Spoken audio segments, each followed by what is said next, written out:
Well, greetings, brethren. Good to see you all. Welcome to our guests. Happy to have you here with us today. We are here, of course, on the Sabbath to praise God and to give thanks to Him for all of His blessings and remembering Him as our Creator and the one who will bring a kingdom that will save the whole world ultimately. Well, brethren, it is just over a month until the annual feast of Passover. That is coming up on us very soon. But it is a lot closer today to another annual festival instituted in a book of the Bible, the book of Esther. And that festival is, of course, Purim, which always comes a month before Passover.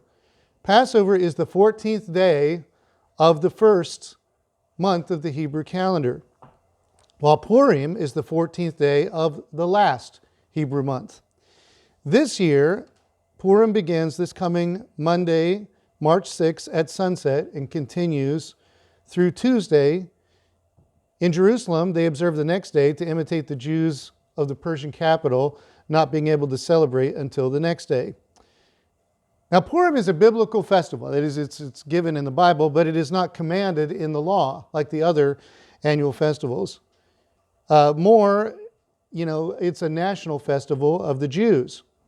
But it's one that has great meaning for us as well. It recalls the preservation of the Jewish people and their faith amid a satanic attack, an attempt to destroy them, which allowed for the later coming of the Messiah. That is, their preservation at that time allowed for Christ to come upon the Jewish nation in the Holy Land. And if not for what happened then, there would be no biblical Christianity. And we would not be here observing God's Sabbath day today. The story of Purim also has very strong connection to Passover and the days of unleavened bread, which we are commanded to observe. The book of Esther relates the miraculous working out of a divine plan and a willing sacrifice to accomplish the redemption of God's people. Brethren, this morning we'll look at the overlap between the story of Purim and the New Testament Passover and unleavened bread, both in time and in theme, and the example for us. And I've titled the message, Purim and Passover, Self-Sacrifice for Deliverance.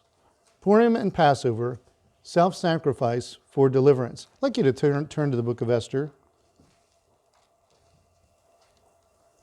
Of course, we have at the beginning of the book related to us some events. The first chapter is talking about King Ahasuerus, or Xerxes, who put away his wife Vashti. And I thought I had marked it. There we are. Now, then we're told about a young Jewish girl named Hadassah. That was her Hebrew name. But she goes at some point by the name Esther, which was a Babylonian name. But I won't go into all of that. Mordecai, her cousin who raised her, also had a Babylonian name. This is the name Marduk. And this may be, again, because this was part of a Persian state chronicle, why they are going by these names in the book. We don't know all the details of this. I don't want to dwell on that right now. I do recommend going through our commentary on the book of Esther that we have online, and it covers a lot of this. But I also recommend that you read the book of Esther over the next few days as meat in due season. And also, it's a fitting Passover preparation, as we'll see. But I'll point out a few key things. I'm not going to go through all the details. I'd like you to look here at Esther chapter 3. And at the beginning, we see the elevation of Haman to prime minister, to whom Mordecai would not bow or show honor. Haman seems to have been an Amalekite, says he's an Agagite. Agag was the king of the Amalekites. And the Amalekites were a people of Edom. They had an ancient enmity against the Israelites. And God had declared perpetual war against Amalek because of their attack on the Israelites when they came out of Egypt. And on, there was opposition there. Let's look at verses 2 through 3. And all the king's servants who were within the king's gate bowed and paid homage to Haman, for so the king had commanded concerning him. But Mordecai would not bow or pay homage. Then the king's servants who were within the king's gate said to Mordecai, "Why do you transgress the king's command?" So, Mordecai was practicing some civil disobedience in this. He was not going along with the king's command in honoring this Haman. And, he wouldn't do it. And in fact, they continue on pressing him. Now it happened when they spoke to him daily that he would not listen to them, and he would not listen. And it was told to Haman to see whether Mordecai's words would stand, for Mordecai had told them that he was a Jew. And when Haman saw that Mordecai did not bow or pay homage to him, Haman was filled with wrath.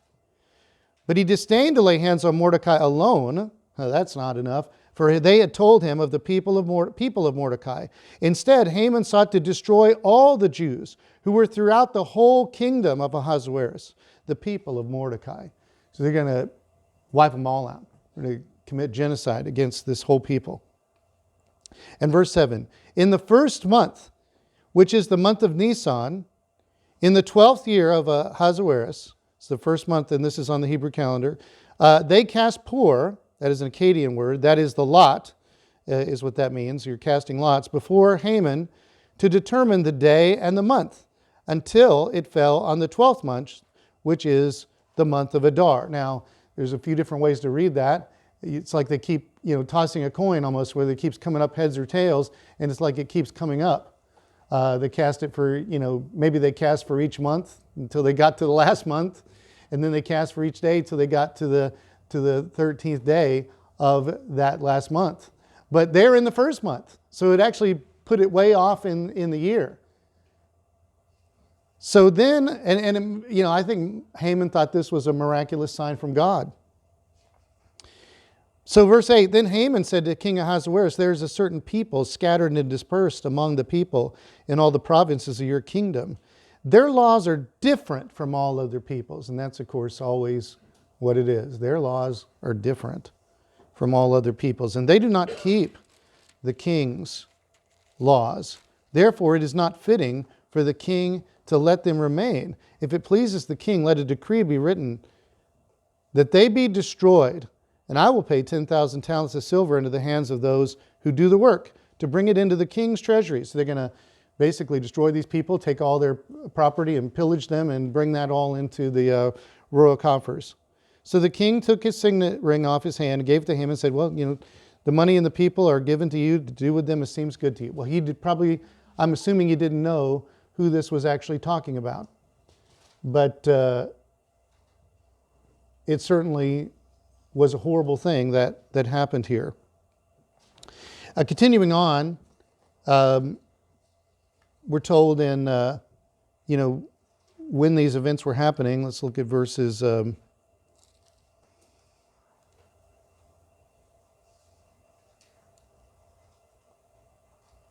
Sorry, I was skipping down on the page. Verses 12 through 15 is very interesting to read here. Tells us that what day this was. Then the king's scribes were called on the 13th day of the first month. The 13th day of the first month. Brethren, that is the day before the Passover. The day before the Passover. And a decree was written according to all that Haman commanded to the king's satraps and sent it out to everybody. And you got to think about this. This was right at the time the Jews would have been thinking about the deliverance from Egypt and the Exodus and all that happened there. And here there's another attempt to destroy them. And the letters were sent out that the people would be destroyed at the end of that year. And verse 14, a copy of the document was issued as law in every province. In verse 15, the couriers went out, hastened by the king's command, and the decree was proclaimed in Shushan the citadel. So the king and Haman sat down to drink, but the city of Shushan was perplexed. Like, what the is going on here? And they thought, this is a terrible situation. Why is this happening? Well, verse 4 of the next chapter, when Mordecai learned all that had happened, he tore his clothes and put on sackcloth and ashes. And he went out into the midst of the city, and he cried with a loud and bitter cry. And he went as far as the front of the king's gate. For no one might enter the king's gate clothed with sackcloth. Because remember, Esther at this time had been chosen as queen. And she was to replace Vashti out of all that harem. And here she was, not aware of what's going on, but Mordecai is just in this great mourning and with sackcloth and ashes. And in verse 4 it says that her maids came and told her what was happening with Mordecai, and she's, what's going on? I need to find out. So she was sending messengers back and forth to him about what was happening. And we see finally, in verse 7, Mordecai told all that had happened to him and the sum of the money that Haman had promised to pay into the king's treasuries to destroy the Jews. And he also gave him a copy of the written decree for their destruction. Now, Mordecai had to have investigated this situation because obviously he wasn't there when the deal was struck between Haman and the king. He had to find out what had happened. How did this come about? But he was able to get a copy of the decree, and he sent that to Esther along with telling her about what had happened. And he wanted it explained to her, and that he might command her to go into the king to make supplication to him and plead before him for her people. So in verse 9, this was taken back to Esther. And Esther spoke to, and by the way, this was probably moving into the evening, I would say. You were probably, that decree went out on the 13th. It was published in the city, but now it's probably the beginning of the 14th and into the next morning. Still on the 14th, which would be the Passover day. Now, we don't know this exactly because it doesn't specifically say how the events followed exactly, but it has to be very close in time. There has to be a very close overlap with Passover and unleavened bread, as we will see here. And in verses 10 through 17, it says that Esther spoke to Hattak and gave him a command for Mordecai. All the king's servants and the people of the king's provinces know that any man or woman who goes into the inner court to the king, who has not been called, he has but one law: put all to death, except the one to whom the king holds out the golden scepter, that he may live. Yet I myself have not been called to go into the king these 30 days. So she had not been in favor and been called to the king. And they told Mordecai, and Mordecai told them to answer her, verse 13, very momentous verse. Do not think in your heart that you will escape in the king's palace any more than all the other Jews. For if you remain completely silent at this time, relief and deliverance will arise for the Jews from another place, but you and your father's house will perish. Yet who knows whether you've come to the kingdom for such a time as this? How did he know that, brethren? Because he knew the history of God's people, and he knew the prophecies about God's people. So he knew that God was going to deliver his people one way or another, and that she better get on board with that. And she was in a position to do something, and so she needed to do it. Even though it could mean death, as it says, for going in unasked to the king, and she hadn't been in there for 30 days. So she said in verse 16, go gather all the Jews who are in Shushan and fast for me, neither eat nor drink for 3 days, night or day. My maids and I will fast likewise. And so I will go into the king, which is against the law, and if I perish, I perish. So Mordecai went his way and did according to all that Esther commanded him. Now, there's a significance of these 3 days here. 3 days, night or day. You think about this, if this was right at the beginning, if this was on Passover, then that night following, when this night and day would start, would be the beginning of unleavened bread. The very first night of unleavened bread, that night, and that would be 3 days and 3 nights, which, brethren, would be the same 3 days and 3 nights that Jesus Christ was in the grave, because he was crucified on the Passover day, and he was put into the grave before sunset, beginning the first night of unleavened bread. And for 3 days and 3 nights, he was in that grave. And then he came out at the end.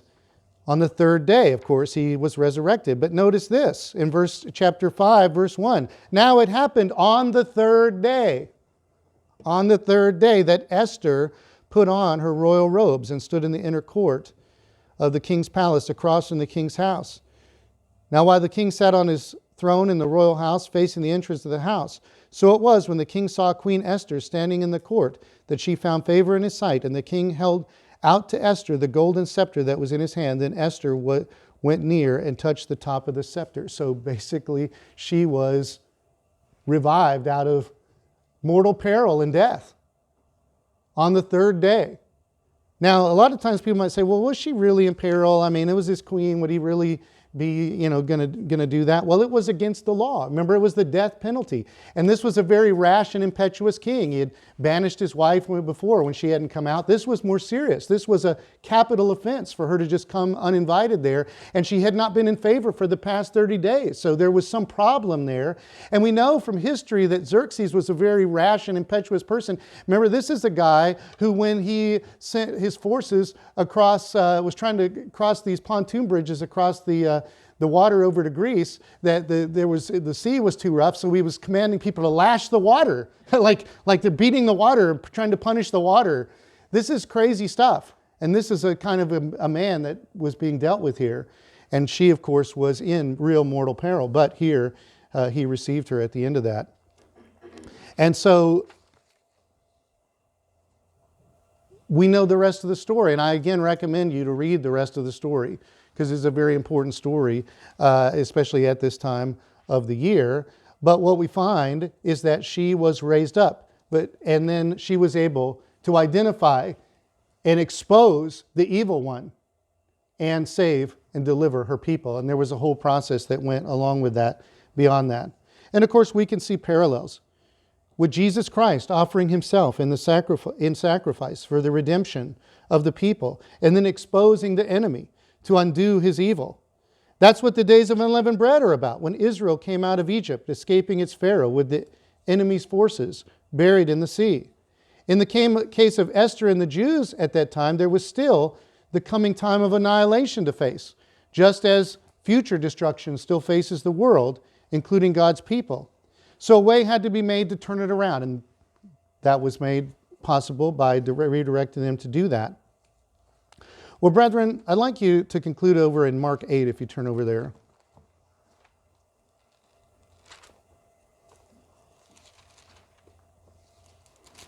In Mark 8.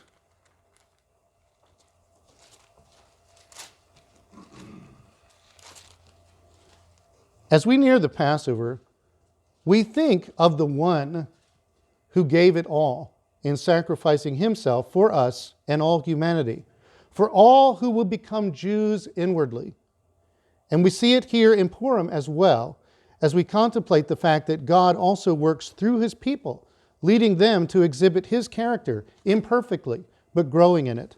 The Spirit of Christ was at work in Esther when she was led to lay down her life for God's purposes, and it must likewise be in us, leading us to the same end. Look at Mark 8, read verses 34 through 35.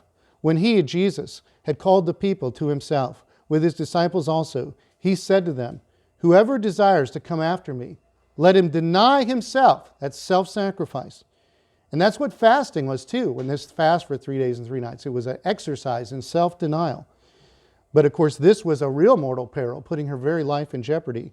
But Jesus said, let him deny himself, take up his cross, his execution implement, and follow me.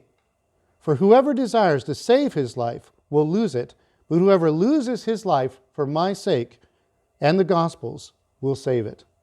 Consider that when we memorialize Christ's sacrifice at the Passover, we are bought with a price, and that we are to be giving up our lives in sacrifice to him and the Father, and to one another for all those for whom Christ died. As he said on that Passover night in John 15:13, greater love has no man than this, than to lay down one's life for his friends. He was not only talking about what he was going to do, he was talking about us too, that we must follow his example. We are to be sacrifices, living in service and willing to die if need be. And we are to put our old selves to death. As Romans 6 tells us, baptism symbolizes our dying to self, being buried with Christ and rising with him into new life. And that is what Passover and the days of unleavened bread are all about. The time when Jesus was dead for 3 days and 3 nights and then rose again. And the time foreshadowing that when Esther committed herself to dying for God and his people, if that's what it took, and then was raised up to accomplish God's great deliverance. Brethren, that is our story too. The story of our deliverance and of our serving in the deliverance of each other and the rest of the world. So happy Purim, and may you have a richly profitable month of preparing for the Passover and unleavened bread, and for the victory to ultimately follow.